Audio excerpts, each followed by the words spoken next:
ખૂબ આભાર માનું છું. વિશેષ આભાર તમારો માનું એટલા માટે કે અહીંયા બેઠેલા તમામ લોકોની વાત માની ફેસબુક વોટ્સએપના માધ્યમથી તમે સૌ અહીંયા પધાર્યા અને ક્યાંક સમાજની વાત જાણવા જોવા આવ્યા એ બદલ આટલી બધી સંખ્યામાં જે તમે લોકો આવ્યા છે એ બદલ ફરી એકવાર યુવાનોનો ખૂબ ખૂબ હૃદયપૂર્વક આભાર માનું છું, આવકારું છું.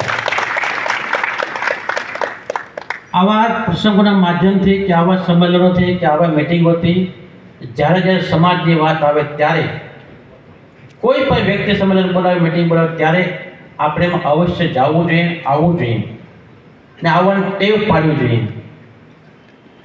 એટલે આજે વિશેષ વાત કરીએ. આજનો મુખ્ય હેતુ સમાજની એકતા, આવનાર દેશોમાં આજ સમાજ, આજ યુવાનો, આજ યુવા પેઢી દેશ માટે, દુનિયા માટે, સમાજ માટે, કુટુંબ માટે, પરિવાર માટે આ જ લોકો આપણે કામ આવવાના છે. મિત્રો, આપણો સમાજ જોઈએ તો આર્થિક રીતે પછાત અને ગરીબ અને વધુમાં વધુ મજૂરી સાથે નાના મોટા ધંધા રોજગાર સાથે વર્ષોથી જોડાયેલા છે. કોઈ માણસ સીધી રીતે અમીર બનીને આવતા નથી અને અમીર બનવા માટે સપના કોને હોતા નથી. બધા અધિકાર છે. લોકશાહી દેશની અંદર આપણે આપણા પરિવાર માટે અને પોતાના માટે ક્યાંક કરવા માટેનો સપના જોવાનો અધિકાર આપણા બધાનો હોય છે. પણ આ સપના પૂર્ણ કરવા માટે ક્યાંક ને ક્યાંક આપણે પણ સંઘર્ષને મહેનત કરવી જોઈએ. મહેનત કર્યા વગર ક્યારેય પણ આપણે કાંઈ મળવાનું નથી. અમે અમારી વાત કરીએ, કદાચ યુવાનો કદાચ ખ્યાલ પણ નહીં હોય કે અમારે વિતેલો કાળ, ભૂતકાળ, પાછળનો સમય, અમે પણ એક નાના એવા કોડેવાડામાંથી અમારે પરિવારનું ગુજરાન ચલાવતા મારે 6 બહેનો હતી, 3 ભાઈઓ છે, માતા અને પિતા. એવડો મોટો સંઘર્ષ કર્યો છે કે 5 વાગે ઉઠી ને બકાલું લઈને ગામડે દૂર સુધી વેચવા જતા. અમારી વાત કરીએ, હું પોતે પણ આ ટાવર ચોક જેવા વિસ્તાર, ભરચક વિસ્તારની અંદર કદાચ યુવાનોને કોઈ કીધું હોય કે ન કીધું હોય પણ એક સત્ય હકીકત વાસ્તવિકતા સ્વીકારવામાં હું ક્યારેય પચકાતો નથી, ક્યારેય પાછેપણી કરતા નથી.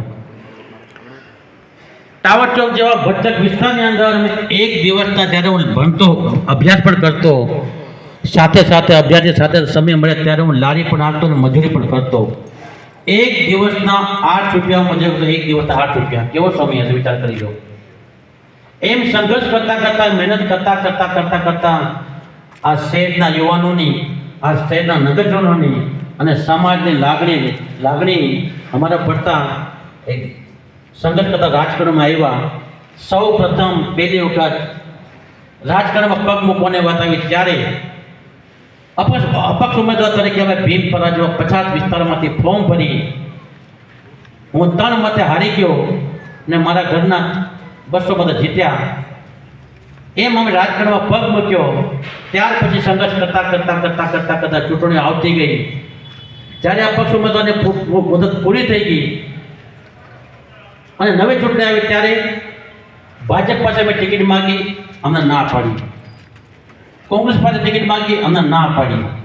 સમય જમે જોવું ત્યારે આપણી ગણના સારા સમાજમાં આપણે હતી નહીં. બંને પાર્ટી અમે ટિકિટ ન આપી. છેલ્લે અમે એક સિમ્બોલ લાવવા માટે મસાલો સિમ્બોલ લઈ આવ્યા. જોન ફર્નાન્ડિસને ઉના લઈ આવ્યા. ત્યારે આપણે ડિફેન્સ મિનિસ્ટર આપણા હતા જોન ફર્નાન્ડિસ. ઉનામાં લઈ આવ્યા ને ઉના શહેરની અંદર સૌથી બહુમતી નીકળી હોય દિવસોમાં તો અમારી બહુમતી આવી. 12 સભ્ય અમારા આવ્યા, 11 ભાજપના આવ્યા, 3 સભ્ય કોંગ્રેસના આવ્યા. એમ 14 સભ્યો કરી નગરપાલિકાનું સુકાન સંભાળ્યા. પછી આ શહેરમાં જે મેં કામગીરી કરી, કામ કરવાની તક મળી, મોકો મળ્યો, એમ કરતા આજે 27 વર્ષના વાણા વહી ગયા. 27 વર્ષથી આ શહેરના લોકોએ અને સમાજે નગરપાલિકા અમને કામ કરવાની તક આપી. ત્યારે માણસ ચૂંટાતો, નગરપાલિકામાં જે ચૂંટાય અને ચૂંટણીમાં લડતો હોય ત્યારે એ મને હારી જતો હોય છે. પછી 5 વર્ષ એ મારા ઘર છોડીને વયો જાય અને એ મેદાન છોડી દે.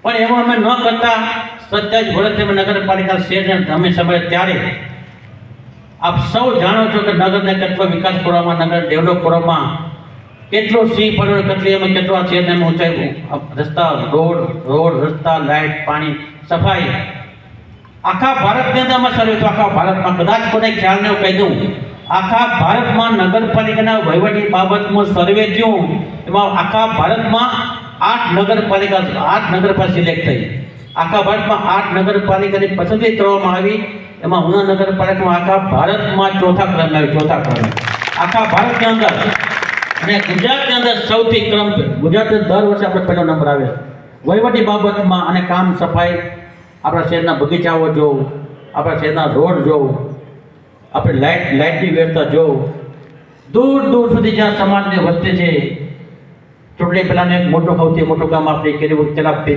10 વર્ષ દરમિયાન જજુમજાતા ઠીકરિયા ખારાની વાત કરીએ 40 થી 50 60 70 મકાનો હતા ત્યાં જ્યોતિનો પાવર આપવા માટે અનેક પ્રયત્નો કર્યા પણ અનેક પ્રયત્નો બધા નિષ્ફળ ગયા તમે જે 2022માં ફરી એકવાર ધારાસભ્ય તરીકે મને ચૂંટીને મોકલ્યા આપણે 1.5 મહિનામાં ઠીકરિયા ખારામાં કોળી સમાજના મકાનોમાં આપણે 24 કલાક વીજળીનો પાવર આપણે અપાવી શક્યા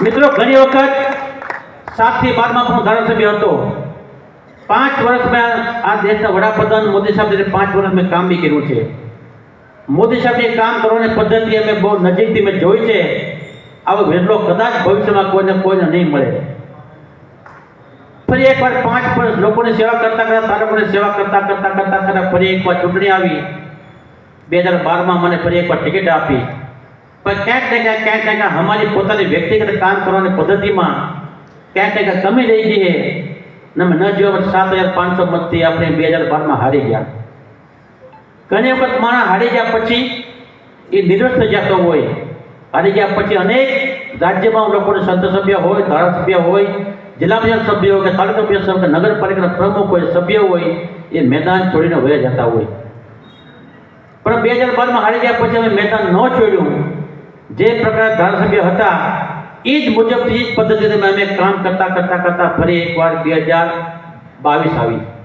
2012 અને 2022 એક દાયકો પૂરો થઈ ગયો એક દાયકો 10 વર્ષનો સમયગાળો વહી ગયો 10 વર્ષ પછી 2022 પછી ટિકિટ મળી કદાચ આપણે ખ્યાલ ન હોય ટિકિટ મળવાના મુખ્ય કારણો ક્યાં હતા 12 થી 14 એજન્સીઓએ 182 ધારાસભ્ય સીટ ઉપર સર્વે કરવામાં આવ્યું ભારતીય જનતા પાર્ટી દ્વારા સર્વે કરવામાં આવ્યું એમાંથી અનેક અહીં બધા લોકોને કદાચ એ દિવસોમાં ફોન પર આવ્યા હશે કે આગામી દિવસોમાં તમે ઉના તાલુકાના કે ઉના શહેર ધારાસભ્ય તમે કોને જોવા માંગો અનેક લોકોને ફોન બી આવ્યા છે અનેક એજન્સી પર રૂબરૂ આવી હતી સર્વે ગામને લખતા હતા સર્વે પર કરતા હતા એ સર્વેમાં 70% લોકોએ મારું નામ આપ્યું કે કાળુભાઈ રાઠોડ હોય તો જ આ તાલુકામાં જીતી શકે એના આધારે મને ટિકિટ મળી પાર્ટીએ એ દિવસોમાં તમને એટલા માટે પૂછ્યું કે આગામી દિવસોમાં તમે 2022માં મતદાન કરવા જવાનો છો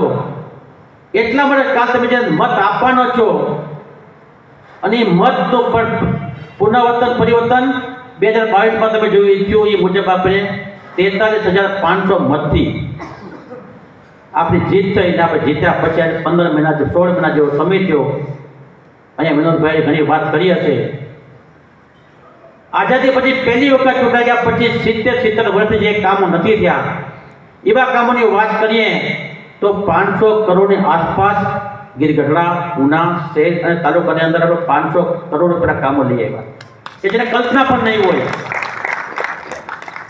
એટલે આગામી જે વાત કરી પ્રમાણે અહીંયા આપણે હજી આપણી જ્ઞાતિ વિશે વાત કરી સમાજની વાત કરી ત્યારે હવે પછીના યુવાનો અનેક ધાર્મિક સંસ્થાઓ ભેગા પડ્યા છે ધર્મ અને સંસ્કૃતિ બચાવવી પણ જરૂર છે સનાતન ધર્મનું રક્ષણ કરવું એ પણ જરૂર છે યુવાનો બધા અલગ અલગ સંસ્થાઓ દ્વારા ઘણી વાર બાપા સીતારામનો ગ્રુપ બનાવ્યું હોય કોઈ નવરાત્રિમાં ગ્રુપ બનાવે કોઈ ગણેશ મંદિરના ભંડારો કરીને સમાજને ગ્રુપ બનાવે કોઈ નવરાત્રિ જેવા તહેવારોથી આપણે ઉત્સવ મને નગરપાલિકાના પ્રમુખ ત્યારે અમે વર્ષો પહેલાં દિવાળી જેવા તહેવારો હોય ત્યારે આખું શહેર 12 વાગ્યાઓને વેપારી આખું પોતાના દુકાન શણગારે, અલગ અલગ પ્રકારની કૃત્યો રજૂ કરી આખું ગામ આખું શહેરમાં આટા મારે ને 12 વાગ્યા સુધી આખું ગામ ખુલ્લું હતું. પણ સમય જતાં આપણી સંસ્કૃતિઓ ભૂલાઈ ગઈ. નગરપાલિકાનું સોપાન સાંભળ્યા પછી આપણે સંસ્કૃતિને જાગૃત કરવા માટે અમે દિવાળી જેવો ઉત્સવ મનાવ્યો છે. આપ સૌ બધા ત્યાં આવો છો. 9 દિવસ આપણે નવરાત્રિનો ઉત્સવ મનાવ્યો છે, ત્યાં પણ તમે બધા આવો છો, જોવો છો. એ પ્રમાણે અમે આ પ્રકારના આપણે ધાર્મિક કામો કરીએ છીએ. અમે એક ચોક્કસ રાજકીય પક્ષ સાથે જોડાયેલા છે, ભારતીય જનતા પાર્ટીના કાર્યકર્તાઓ પણ છીએ. પણ રાજકારણ કરતાં સમય સાથે અમે ધાર્મિક કામ હોય, સાંસ્કૃતિક કામ હોય કે સામાજિક કામો હોય, આવા બધા કામો પણ સમય સાથે અમે કરીએ છીએ. સમાજના યુવાનો બેઠા હોય ત્યારે હમણાં આપણે એક સમાજની 61 દીકરીના લગ્ન કર્યા. 60 ને 1 દીકરીના લગ્ન કરવા આ કોઈ સામાન્ય વાત નથી, બહુ અઘરી વાત છે. પરિવારને સમાજને દીકરો ભણાવવો હોય, એ પરિવારને કેટલી ચિંતા હોય છે. આર્થિક પરિસ્થિતિ, દીકરાનો લાભ, દીકરાને ઘરે ભણાવવો, દીકરાને ઘરે ભણાવવી, બહુ દોડાદોડી થઈ જતી હોય. પણ મારે આટલે મોટી સમાજના યુવાનો બેઠા હોય ત્યારે, અહીંયા વડીલો બેઠા હોય ત્યારે મારે કહેવું છે, એ દીકરાને મારે કહેવું છે કે તમારા લગ્ન તમારા મા બાપ પછી ઘરે કરવાનું આગળ તમે ન રાખો. એ મારે દીકરીને પણ કહેવું છે આપણા માધ્યમથી કે તારા લગ્ન કરવા માટે તારા મા બાપ માટે પાછળ તારા લગ્ન ઘરે કરવાનો આગ્રહ ન રાખો. કારણ આવા આગ્રહથી કાળી મજૂરી કરતા હોય, રાત દિવસ તમે મહેનત કરતા હોય, કાળી મજૂરી કરતા હોય, રૂપિયો કેમ થાય, 2 રૂપિયા કેમ થાય, એમાંથી એ અમને ખ્યાલ છે. તમે બધા જે કામ કરો છો એ તમારા પરિવારને ગુજરાન ચલાવશે, મને ખ્યાલ છે. જો પરિવાર પાસે પૈસા હોય તો દીકરીને કરિયાવરમાં આપો. તમારી પૈસા બચે તો તમારા બેંકમાં રાખો, તમારા ઘરમાં રાખો, ભવિષ્યમાં એ પૈસા કામ આવશે. હવે સમાજે ખોટા ખર્ચા કરવાની જરૂર નથી. બીજા લોકોને હરખાણમાં આપણે હાલમાં જરૂર નથી. દેખાદેખી કરવાથી કોઈ મતલબ નથી. પૈસા હોય તો બચાવો, ભવિષ્યમાં કામ આવશે. આ વ્યસન મુક્તિની વાત પણ કરવામાં આવી. ગામડે જ્યાં જે પરિવારમાં અમે દરરોજના બપોર પછીના 4-5 ગામમાં જે પરિવારમાં અકાલે મૃત્યુ થયા હોય ત્યાં અમે બેસવા પણ જઈએ છીએ. જ્યાં બેઠવા જઈએ છીએ ત્યાં કોઈને ગમે કે ન ગમે, મારી વ્યસન મુક્તિની વાત ત્યાં બીડી પીવાતી હોય, ત્યાં માવા ખવાતા હોય, એવા સંજોગો એ પરિવારને ઘરે આપણે જ્યારે બેઠા આપણે ન બોલવું જોઈએ. કોઈને ગમે કે ન ગમે હું વ્યક્તિગત મારી વાત ત્યાં મૂકું છું. અને ઘણા ગામમાં એનું પરિણામ પણ આવ્યું છે. ઘણા આખા ગામમાં પરિવાર આખા ગામમાં બીડી મૂકવાનું બંધ કર્યું, સોપારી મૂકવાનું બંધ કર્યું. અમારી વાત કોક તો માને છે. ગમે કે ન ગમે આ વાત જ્યાં અમે કરીએ છીએ. ઉના શહેરની વાત કરીએ, ઉના શહેરના આપણે યુવાન ત્યારે ઉના શહેરની વિકાસની વાત કરીએ તો બાયપાસ આપણો મંજૂર થઈ ગયો છે. બાયપાસ આપણો પૂર્ણ થઈ ગયો છે. કદાચ કોઈને ખ્યાલ નહીં હોય, 8 કિલોમીટર નેશનલ હાઈવે આપણા બાયપાસ આપણે ઉના શહેરમાંથી મધ્યમાંથી 8 કિલોમીટર છે. એ 8 કિલોમીટરનો રસ્તો આપણે નેશનલ હાઈવે પાસે લઈ નગરપાલિકા સંભાળી લીધો છે. કદાચ તમને ખ્યાલ નહીં હોય. આવતા 2 વર્ષમાં ફાટકથી પુલ સુધી સર્કલ, ફુવારા જે બનાવવાનું છે, 2 વર્ષ પછી તમને એમને લાગશે કે આપણે કોઈ મહાનગરમાં આપણે આવ્યા કે કેમ. આ તમને વચન આપું છું, અમે કરી બતાવું છું. જૂનો કોરીવાળો, જૂનું ગામતળ 56 કરોડ રૂપિયા, કેટલા 56 કરોડ રૂપિયાના ખર્ચે આપણે જે ઉના શહેરની અંદર સોસાયટીમાં જે ભૂગર્ભ ગટર, જે ગંદા પાણીની ગટર આપણે બનાવી છે, એ આપણા ગામતળમાં ચંદ્રકિરણ હોય, કોરીવાડા હોય, બ્રાહ્મણ શેરી હોય, વડલા શેરી હોય કે 4 થાંભલા હોય કે અહીંયા આપણે વડલા સુધી જૂનું ગામતળ કહેવાય, એની અંદર 56 કરોડ રૂપિયા જેવી રકમ આપણે સરકારમાંથી મંજૂર કરાવી દીધી છે. એનું ટેન્ડર પણ બને છે. આગામી દિવસોમાં વર્ક ઓર્ડર અપાઈ જશે અને આગામી દિવસોમાં એ વિસ્તારની અંદર ભૂગર્ભ ગટરની યોજના પણ થઈ જશે. ભૂગર્ભ ગટર બનાવવાનું કારણે ત્યાં રસ્તાઓ બગડવાના છે. ગટર ફિટ થયા પછી ત્યાં આપણે નવી પીવાના પાણી પાઇપલાઇન પણ મંજૂર થઈ ગઈ અને નવી પીવાની પાણી પાઇપલાઇન નાખ્યા પછી આખું ગામતળ આપણે સિમેન્ટ રોડ અને બ્લોકથી ભરી નાખવાના છીએ. અને આખા ગામતળમાં નવી સ્ટ્રીટ લાઇટ પણ નાખી દેવાના છે. અને આપણું મોડલ ગામ, જૂનું ગામતળ આપણું મોડલ ગામ બનવાનું છે. એટલે આગામી દિવસોમાં કોઈ સંડાસના ખાડાની પણ જરૂરિયાત નહીં પડે. એટલે આ પ્રકારે મિત્રો ઉના શહેરના આપણે એટલું કામ કરી રહ્યા છે. સમાજની વાત આ કરી, થોડી જ્ઞાતિને અવડી મોટી સમાજ છે, વર્ષોના વાળા આવે કે ભૂતકાળમાં સમાજની વાડી કરતા ઘણા લોકોએ પ્રયત્ન કર્યો છે. વાડી બનાવવા માટે કોઈ યોગદાન નથી આપ્યું નથી. ઘણા સમાજના આગેવાનોને ઘણા યુવાનોની ઈચ્છા પણ હતી, પણ ક્યાંક સમાજના જૂથવાદના કારણે, કામ કરતા લોકો દબાવી રાખવાના કારણે, કામ કરતા લોકો યુવાનો આગળ ન જાય, કામ કરતા સમાજના આગેવાનો આગળ ન જાય, એને કરવામાં ક્યાંક વર્ષો બધી ક્યાંક ડર ભયના કારણે આપણી સમાજની જ્ઞાતિને વાડી નથી થઈ. પણ આ નથી તેનો મતલબ નથી કે અમને ખબર પણ હતી. અહીંયા બેટા તમામ યુવાનોનો ખાતરી વચન આપું છું કે આગામી દિવસોમાં જ્ઞાતિની વાડી બનાવવાની જ છે. જ્યારે બનશે ત્યારે એમાં 100% મારું યોગદાન હશે. એ જમીન પણ હશે, એ બાંધકામને પણ મારા પીછા હશે. આના માટે અમને ખ્યાલ નથી કોઈ ન માનવું. એમાં જે કે જ્યારે વાડી બને ત્યારે જે લોકો યોગદાન આપવું હોય એ આપી શકશે. પણ સમાજની વાડી એક મારું અંતિમ સપનું છે. સવાલ સમાજનો દીકરો જ્યારે એને મદદ જરૂર પડે ત્યારે કોઈ પણ ગ્રુપવાદ જૂથવાદ કર્યા વગર એક સમાજનો દીકરો જ્યારે આગળ જતો હોય ત્યારે એને કમસે કમ મદદ ન કરો તો કાંઈ નહીં, પેલા નડવાનું કામ તો આપણે કરીએ જ નહીં. લોકશાહી દેશ છે. લોકશાહીની અંદર રાજકારણમાં કોઈ પક્ષમાં રહેવાનો બધો અધિકાર છે. પોતાના પક્ષની વાત આવે ત્યારે પક્ષમાં રહેવાનો અધિકાર છે. લોકશાહીમાં અપક્ષ તરીકે લડવાનો અધિકાર છે. નક્કી સમાજે કરવાનું છે કે સમાજના બધા દીકરા ઊભા છે, મત આપણે એક જ આપવાનો છે. ત્યારે નક્કી કરવું પડે કે સમાજના અંદર આટલા જ આગેવાનો ભાવ, ત્યારે એનું સિલેક્શન કરતા પહેલા, એને મત આપતા પહેલા રાતે એકવાર પરિવાર સાથે સૂઈ લેવું પડે. રાતે વિચાર કરી લેવો, સવારે મતદાન કરતા પહેલા મારો મત કોને હોવો જોઈએ. વ્યક્તિ ગમે એ હોય, મારો મત આપતા પહેલા 5 વર્ષે એક વખત જ્યારે ચૂંટણી આવતો ત્યારે તમારા એક મતથી માણસ હારી જતો હોય છે, તમારા એક મતથી માણસ જીતી જતો હોય છે. આપણે બધા જાણીએ છીએ કે આપણા દેશમાં દર વર્ષે 5 વર્ષે ચૂંટણી આવતી હોય અને જતી હોય છે. સામાન્ય નગરપાલિકા ચૂંટણી હોય, તાલુકા પંચાયતની હોય, જિલ્લા પંચાયતની હોય કે ધારાસભ્યની હોય, 5 વર્ષે એકવાર આપણે મત આપવાનો હોય. ત્યારે 2022માં ગુજરાત કેવા લોકોના હાથમાં હોવું જોઈએ એનો તમે નિર્ણય લઈ લીધો કે ગુજરાત ભારતીય જનતા પાર્ટીના હાથમાં હોવું જોઈએ. એ નિર્ણય આપણે લેવાઈ ગયો. બીજો નિર્ણય, આ તાલુકાના ધારાસભ્ય કોણ હોવા જોઈએ, કેવા હોવા જોઈએ, એ નિર્ણય ટુના શહેર અને તાલુકાના લોકો લઈ લીધો. ફરી એકવાર 2022નું આપણા શહેરના લોકોને, યુવાનોને હું ખૂબ અભિનંદન પાઠવું છું કે આપણા શહેરમાંથી 7000 મત લીડ નીકળી હતી. એટલે યુવાનોનો હું આભાર પણ માનું છું અને શહેરનો પણ આભાર માનું છું. ફરી એકવાર આ દેશ કેવા લોકોના હાથમાં હોવો જોઈએ,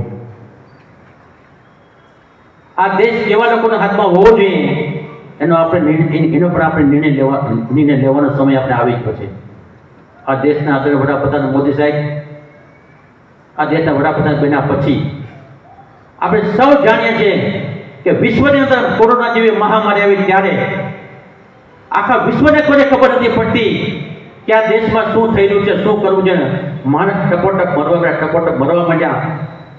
બીજા દેશોના લોકડાઉન જેવું નાખી, લોકોને ભીડભાડને દૂર કરી, લોકોને ઘરમાં રહેવા માટે આગળ રાખીને લોકોને ઘરમાં પણ રાખ્યા. છતાં બાદ કોરોના આપણે નાથી ન શક્યા.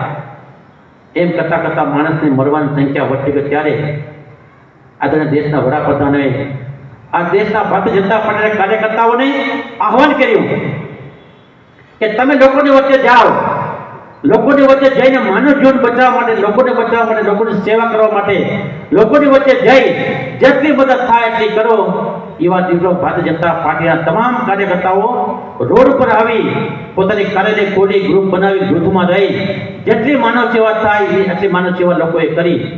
એના ભાગરૂપે ભારતીય જનતા પાર્ટીના સામાન્ય કાર્યકર્તા તરીકે, એક કોળી સમાજના દીકરા તરીકે મારી ફરજમાં આવ્યો તો મારે પણ લોકોની ગામની સેવા કરવી જોઈએ.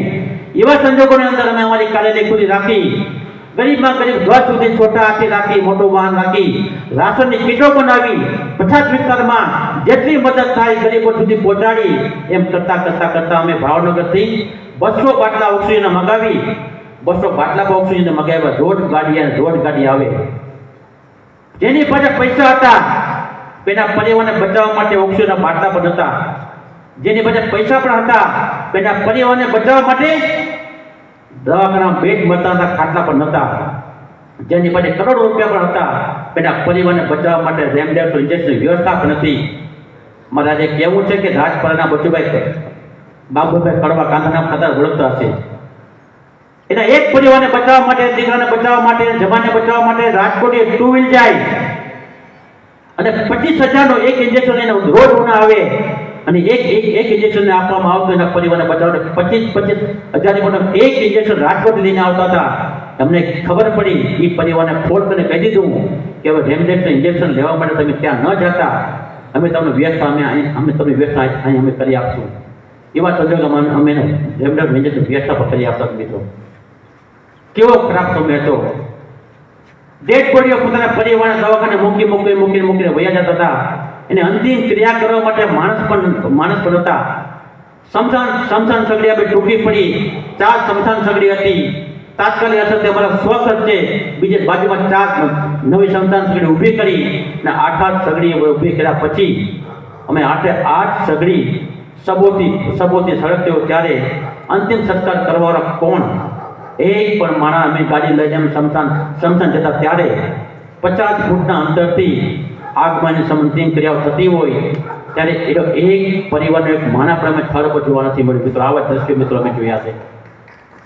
સમય પર ત્યારે કોઈ પણ સમાજના હોય, સંકટ આવે ત્યારે એની બાજુમાં ઊભું રહેવું, એ જ સાચો મિત્ર કહેવાય, એ જ કુટુંબ, એ જ દોસ્ત કહેવાય. હમણાં આપણે સૌએ જોયું કે ઉના તાલુકામાં એક મોટું સંકટ આપણે ચાલ્યું. આપણે તોક્ત જેવું વાવાઝોડું આવે ત્યારે 8 વાગ્યા સુધી મેં શહેરમાં હતા. જેસીબી વાંચો લઈને તમામ લોકો રાજુભાઈ મળે, તમામ યુવાનો પોલીસ સમાન આગેવાન રોડ ઉપર હતા. જેટલું થાય એટલું કામ કરતા વાવાઝોડાની તીવ્રતા વધી ત્યારે અમે નક્કી કર્યું કે હવે રોડ ઉપર રહેવાય નહીં. હવે આ વાવાઝોડાની આગાહી તો હતી, ખ્યાલ પણ હતો કેટલી ઝડપે વાવાઝોડું આવવાનું છે. એવા સંજોગોમાં અમે આખી રાત બધાએ કાઢી. આખા તાલુકાની અંદર એક વિરાન જંગલ જેવું બની ગયું. ઉના શહેરમાં અમે 5 વાગે બહાર નીકળ્યા ત્યારે કાંઈ રસ્તા ઉજે નહીં. એક બાજુ વાયર થાંભલા પડ્યા હોય, એક બધું વૃક્ષો પડ્યા હોય. એવા સંજોગોમાં સંજયભાઈથી મને, રાજુભાઈથી મને તમામ પરિવારના પાર જેસીબી લઈ 200 કાર્યકર્તાઓ, યુવાનો અને સમાજના લોકોને બહાર બોલાવી 24 કલાકની અંદર ઉના તમામ સોસાયટી રસ્તાઓ ક્લિયર કરી નાખ્યા. રસ્તાઓ ક્લિયર તો કર્યા. 3 દિવસમાં ઉના શહેરને આપણે પાણી આપી શક્યા. 2 મહિને પાણી નથી મળ્યું. 3 દિવસમાં ઉના શહેરને આપણે પાણી પહોંચાડી શક્યા અને 6થા દિવસે આપણે ઉના શહેરને લાઇટની પણ વ્યવસ્થા કરી દીધી. આ મિત્રો કોઈ સામાન્ય વાત નથી. એ અમારે ફરજના ભાગરૂપે અમે કરીએ છીએ. અમને કોઈ કહેતું પણ નથી. આ ગામનું ઋણ મોટું અમારી ઉપર છે. 27 વર્ષથી આ શહેર અમને નગરપાલિકાના જવાબદાર સોંપ્યો ત્યારે 7 થી 12માં ધારાસભ્ય, ફરી એકવાર 2022થી મને આ ધારાસભ્ય બન્યા. એક કોળી સમાજના સામાન્ય દીકરાને 27 વર્ષ આ શહેરને સાચવે અને 5 વર્ષ ધારાસભ્ય, ફરી એકવાર પાછા ધારાસભ્ય. આ સામાન્ય વાત તો નથી. સીમર અને રાજપરા કઠાળ પટ્ટામાં હમણાં કોંગ્રેસના લોકો મોટી વાતો કરે છે કે સીમર આ વિસ્તારની અંદર ભારતીય જનતા પાર્ટીના આગેવાનો સમાજની વાત કરે છે. સમાજની વાતો કરીને આગેવાને લોકોને ભડકાવે છે. સીમરમાં એ પણ કહેવામાં આવ્યું કે સમાજની વાત કરનારા લોકોને મારે કહેવું છે, કોંગ્રેસના કોણ લોકોએ કીધું હોય તમને કદાચ મારે નામ દેવાની જરૂર નથી. કોંગ્રેસના લોકોએ એવું કીધું કે સમાજની વાત તમે લઈને આવતા હોય, સમાજની વાત કરતા હોય તો હું કોળી સમાજનો દીકરો છે, મારો દીકરો પણ કોળી સમાજનો દીકરો હોય ત્યારે એક ખાનદાન પરિવારમાંથી મેં આવ્યા ત્યારે 19,000 મત કોળી સમાજના હોય તો 19 મત મારો મને કેમ જીતે? સીમરમાં અન્ય સમાજમાં ભાવેશભાઈ ઉપાધ્યાયની વિશે બોલ્યા કે 19 મત વાળો 19,000 કોળી સમાજના મત હોય તો એ કેમ જીતે? તો મારો દીકરો તો ખાનદાન કુટુંબમાંથી આવે છે. હવે તો આપણે બતાવવાનું છે ને 19 મત વાળો 19,000 મત અમે કેમ જીત્યા? આપણે બહુ ખાનદાનની વાતો કરતા હોય તો આપણે આ સમાજ માટે શું કરવું છે? કોઈ સમાજ માટે શું કર્યું છે? આ વિસ્તાર માટે શું છે? 6 ટર્મ 6 વખત આ તાલુકાના ધારાસભ્ય જ્યાં હોય ત્યારે અને સમાજની વાત કરે ત્યારે સમાજના નામે ચૂંટણી આવે ત્યારે પરિવારની વાત કરી, કુટુંબની વાત કરી, સમાજની વાત કરી અને વાત લઈ ગયા પછી ચૂંટણી પતી ગયા પછી કોણ અમે વાતના આજે વિતરણ માણા હોઈ ગયા છે. અમે બી કોળી સમાજના દીકરા છે, અમે બી કામ કરવાની પદ્ધતિ છે, અમે બી કામ કરીએ છીએ. 19,000 વર્ષ જીતી કેમ જાય એને સંશોધન એ તમારે નક્કી કરવાનું છે કે 19 મત વાળો તમારા દીકરાને તમે ખાનદાને કહો હું ખાનદાન છું. અમે ક્યાં છે કે તમે ખાનદાન નથી? બધા આપણે ખાનદાન જ છીએ. આપણે એમાં તમને કોઈ કહેતું કે તમે ખાનદાન નથી. નક્કી તમે કરો કે 19,000 મત કોળી સમાજના હોય તો 19 મત વાળો કેમ જીતે તો તમારે ગોતવાનું છે, એ સમાજ નથી ગોતવાનું. તમે 19,000 મત તો સમાજને બધી પૂછ્યું? તમારા ગામની આજુબાજુ 19,000 મત કોળી સમાજને કોઈ પૂછ્યું કે જ્યાં તમારો જન્મ થયો છે સમાજની હાલત શું છે, રાજપરા બંદરની હાલત શું છે, કોઈ પૂછ્યું? 450 કરોડનો ખર્ચ છે. નવા બધા જેટલી પડે 450 કરોડનો ખર્ચ છે. આ સામાન્ય વાત હતી. આ માછીમારો માટે 450 કરોડનો ખર્ચ જેટલી બનતી હોય તમે તો જોવા ગયા કોઈ દી? તમે કંઈ કર્યું તો નથી તો જોવા બી જવું જોઈએ. એટલા માટે તમે 2024-22માં તમે જવાબ આપ્યો છે એ સમજી નથી આપ્યો. 43,532 તમે જે પરિણામ આપ્યું છે આજે પણ લોકો કલ્પના નથી કરતા. એક પણ રાજકીય માણસ, પંડિત માણસ, જે નિષ્ણાત છે માણસ, કોઈને કલ્પના પણ નથી કે કાળુભા ચનાભા રાઠોડ આટલા મત જીતશે. કોઈને કલ્પના પણ નથી. પણ મને જીત તમે જોયું છે 2022માં સમાજની દીકરીઓ હોય, સમાજના યુવાનો હોય કે સમાજના વડીલો હોય, મતદાનના દિવસોમાં જે બૂથ પર જતા હતા એના મોઢામાં સ્મિત હતું, એના મોઢામાં આનંદ ઉત્સાહ હતો. ત્યારે મને એમ આટલું મોટું મતદાન થતું હતું. કોઈ મારા નથી કહેવાય ગયા, કોઈ વ્યક્તિ કહેવા નથી ગયા. સ્વયંભૂ મતદાન થતું હતું. સ્વૈચ્છિક રીતે લોકો ઘરની બહાર નીકળી અને મતદાન કરતા હતા. કલ્પના બહારનું પરિણામ આવ્યું. એ બદલ હું આપનું એક સમાજનો પાછો આભાર માનું છું. ફરી એકવાર મેં કીધું એ પ્રમાણે આવનારા દિવસોમાં આ આપણા દેશ ઉપર આ દેશનું સુકાન કેવલ આપણા હાથમાં હોવું જોઈએ એ આપણે મૂળ વાત પર આવી જવું જોઈએ.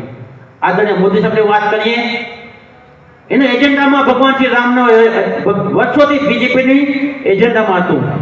કોઈ સરકાર ચૂંટણી આવે ત્યારે એજન્ડા બહાર પડે. એમાં એજન્ડા મુજબ એને લોકોને વચ્ચે કહેવાનું હોય કે અમારી સરકાર આવશે તો એમાં 1 થી 10 મુદ્દાના લોકોને વચ્ચે જે અમે કામ કર્યું 5 વર્ષમાં પૂરા કામ પૂરા કરવા બોલેલા શબ્દો એને પૂરા કરવાના હોય. એમાં ભગવાન શ્રી રામનું મંદિર પર હતું. 450 વર્ષ જેવો સમય થઈ ગયો. ભગવાન શ્રી રામ કોંગ્રેસના પાપે એક સામાન્ય બાદ ઝૂંપડીમાં એનો ઝૂંપડીમાં બિરાજમાન હતા.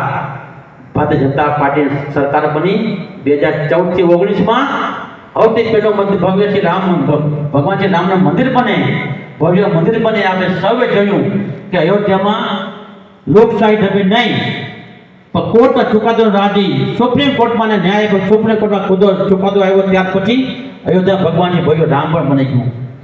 કદાચ યુવાનો ખબર નહીં હોય કાશ્મીરના તો 370ની કલમ. આપણા દેશની અંદર 2 ઝંડા હતા. કાશ્મીરનો ઝંડો અલગ હતો અને ભારતનો ઝંડો અલગ હતો. તેના કાયદાઓ પણ અલગ હતા. એક પણ વ્યક્તિ કાશ્મીરમાં જમીન લઈ શકે નહીં, મકાન લઈ શકે નહીં કે નોકરી કરી શકે નહીં ને ત્યાં કોઈ લગ્ન કરી શકે નહીં, કોઈ નાગરિક બની શકે નહીં. આ 370ની કલમ હટ્યા પછી ત્યાંના લોકો એવું બોલતા હતા કે 370ની કલમ હટાવવાને કોઈને બાપે તાકાત નથી. એક જ ઝટકા દેશના વડાપ્રધાન અને આદરણીય ગૃહમંત્રી આપણા અમિતભાઈ શાહે એક જ ઝટકા ભેગી 370ની કલમ હટાવી પડે. નાની કોઈને ખબર પડે નહીં અને લોહી ટીપું પણ પડ્યું નહીં. એટલે આ દેશના આદરણીય વડાપ્રધાન મોદી સાહેબ આપણા ગુજરાતી છે અને આટલા બધા મારા કામો કર્યા છે. આપણે રાશનની વાત કરીએ એક ગરીબના ઘરે 35 કિલો જે અનાજ આવે દર મહિને એ ફ્રી ઓફ અનાજ આવે છે. 5 વર્ષ સુધી ફરી એકવાર ગરીબોને ઘરે અનાજ પહોંચે કેન્દ્ર સરકારે મોદી સાહેબની જાહેરાત કરી દીધી છે. આયુષ્યમાન કાર્ડની વાત કરીએ, અતિ મહત્વની વાત છે. આમાં કોઈ પણ ઘરમાં આયુષ્યમાન કાર્ડ ના હોય તો મારી બે હાથ જોડે વિનંતી છે, ભગવાન ન કરે રાતે કોઈના પરિવારમાં બીમારી માંદગી આવે અને કદાચ કોઈ બીમારી આવે તો તમારા ઘરમાં 5 લાખનું કાર્ડ કે 10 લાખનું કાર્ડ છે, રાતે બેગો કાર્ડ આવશે. કેન્દ્ર સરકારે 5 લાખનું કાર્ડ કેન્દ્ર સરકારનું છે.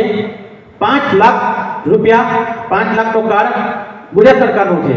એમ 10 લાખ કરીને આયુષ્યમાન કાર્ડ બન્યું છે. એ ગરીબોના દવાખાના કામ માટે બન્યું છે. હમણાં આપણે 15 દી પહેલા સામતન્ય ગરીબ પરિવાર ઓપરેશનનો ખર્ચો 7.5 લાખનો ખર્ચો હતો. તેથી પછી કાર્ડ પણ હતું. અમે 24 કલાકની અંદર એને કાર્ડ કઢાવ્યું, 10 લાખનું કાર્ડ કઢાવી 7.5 લાખમાં હૃદયનું ઓપરેશન કરી એ આંતર પ્રત્યેના ગામ કાલે આવે છે. કાલે એટલે આયુષ્યમાન કાર્ડ કાંઈ ન હોય તો મારી વિનંતી છે, બધા કાર્ડ કઢાવી લેજો. ફરી એકવાર આ દેશ કેવા લોકોના હાથમાં હોવો જોઈએ એ નક્કી આપણે કરવાનું છે. દેશ સલામત છે તો હું સલામત છે. હમણાં અમે ભીંગળ ગામે આપણે ક્રિકેટ ટુર્નામેન્ટ હતી, ત્યાં અમે ગયા ત્યાં આપણે એક અગ્નિવીરમાં એક વ્યક્તિ પસંદગી કે આર્મીમાં એની પસંદગી કરીને સન્માન કરવામાં આવ્યું. મેં પૂછ્યું તમે તો કે હા મારી અગ્નિવીરમાં મારી પસંદગી કઈ, દેશનું રક્ષણ કરવા મને પસંદગી કઈ. તમે કેટલા લોકો છો? એને કીધું અમે ઉના તાલુકાના 50 લોકોને પસંદ કરી. 50 લોકોની 50 લોકો આ દેશનું રક્ષણ કરવા માટે સરહદે જવાના છે. આ દેશના રક્ષણ માટે આપણા આર્મી પાસે કોઈ જાતની સુવિધાઓ નથી. કોંગ્રેસ સરકારમાં આવી કોઈ સુવિધા નથી. મોદી સાહેબ આવ્યા પછી અનેક સુવિધાઓ આપણા લશ્કર માટે અનેક સુવિધાઓ આપણે મળી છે. મિત્રો કાંઈ સમય ઘણો થઈ ગયો છે એ બધા એટલા માટે વિશેષ કાંઈ વાત ન કરતા ફરી એકવાર આ દેશ કેવા લોકોના હાથમાં હોવો જોઈએ હું તમને કાંઈ કહીશ. 7 તારીખે તમને મતદાન છે. 7 તારીખે મતદાન છે એટલે 7 તારીખે આપણે મતદાન કરી એક પણ મત બાકી ન રહે.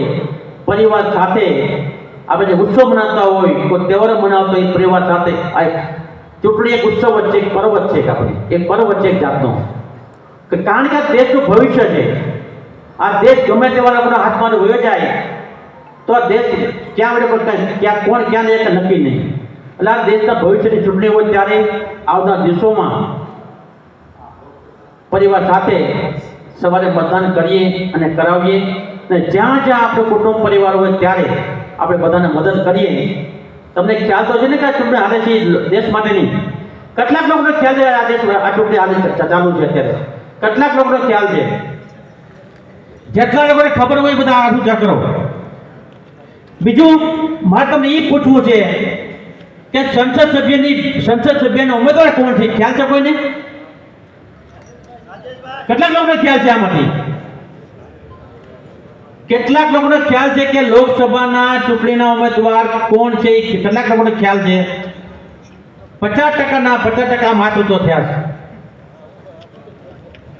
તમને કદાચ ખ્યાલ નહીં હોય તો લોકસભાના ઉમેદવાર ગીર સોમનાથ જિલ્લો અને જૂનાગઢ જિલ્લાની એક સીટ બને ને જે ચૂંટા છે એ દિલ્હી જવાના અને કેન્દ્ર સરકાર હસ્તકના કામો આપણે લઈ આવવાના છે. આપણા 2 ઉમેદવાર છે. ગયા વખતે કોળી સમાજના 2 ઉમેદવાર હતા. 2019માં કોળી સમાજના ઉમેદવાર 2 હતા. બરોબર આ વાત સમજી લે.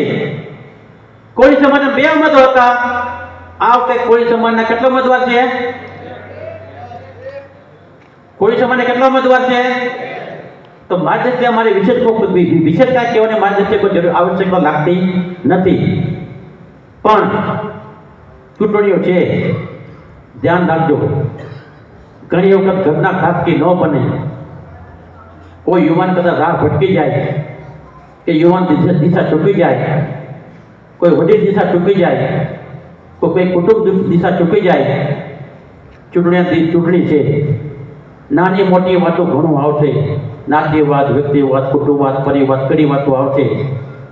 ચૂંટણીના દિવસોમાં કદાચ 2 દી બાકી હશે તો રાતના કદાચ અમુક લોકોને પદ્ધતિ છે એ પ્રમાણે રાતના ધાબળા ઓઢીને આપણા ઘરે આવે ત્યારે ધાબળો ઊંચો કરીને જોજો.